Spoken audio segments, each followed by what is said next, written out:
Hey everybody, Yankee here. As many of you probably already know, there's been a mass killing event in the Czech Republic where a lone individual went to a college campus after killing their father, went to a college campus and killed, I believe they killed 13 other people because I think there's 15 dead, including the shooter, the actual killer himself.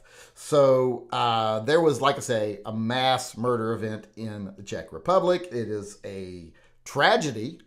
It's not just a tragedy when it happens here. It's a tragedy when it happens anywhere. It's a tragedy whether it happens at the end of a gun barrel or a machete like it happens in Taiwan and China, etc., or a bayonet or whatever, or, a local militia group or whatever, in these war-torn countries. It's still a tragedy no matter how it happens or where it happens, and this is no exception. But what I want to talk about this is I want to talk about how the news is handling this.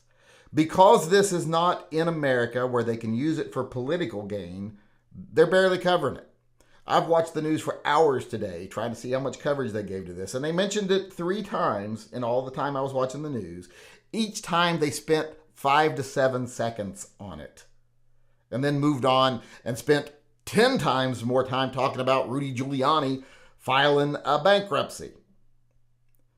Because this isn't a political football. They can't make hay out of it. They can't make money off of it. They can't further agendas with it because it didn't happen here. It happened somewhere where the laws are different and they don't really affect us. So they just ignore it, which goes to show you they don't care about the loss of life. They don't. They only care about their anti-gun political agenda. And this was actually using a gun. When they use machetes or things like that, or pitchforks or whatever, or a vehicle, you're lucky if they mention it at all. Like in China, when there was like 21 children killed with machetes, they barely mentioned that at all. Because it wasn't even a gun. So it didn't benefit them at all. Because people didn't go, oh God, them guns are scary. They just went, oh, the machetes are, I don't know, are machetes scary? So I wanted to point out that this happened so people can, be aware of it. But mainly what I want to point out is how this exposes the blatant hypocrisy and agenda, the blatant agenda of media in this country, whether they're right or left. Fox News or MSNBC, they have an agenda. And it isn't for the good of the people. Fox News tells one side what they want to hear to keep people angry and doing what they want them to do.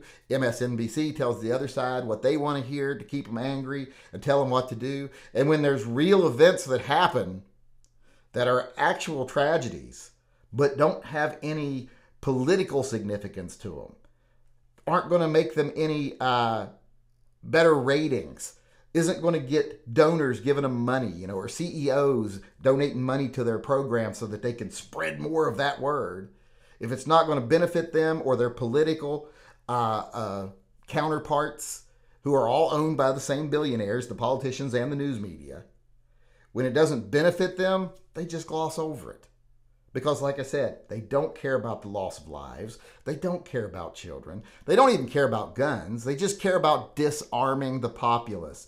They care about making it, the United States, a safer environment for the ruling class. In other countries where people aren't armed and able to defend themselves, one person who pulls all the strings and controls the military can be completely in charge. CNN even admitted that once.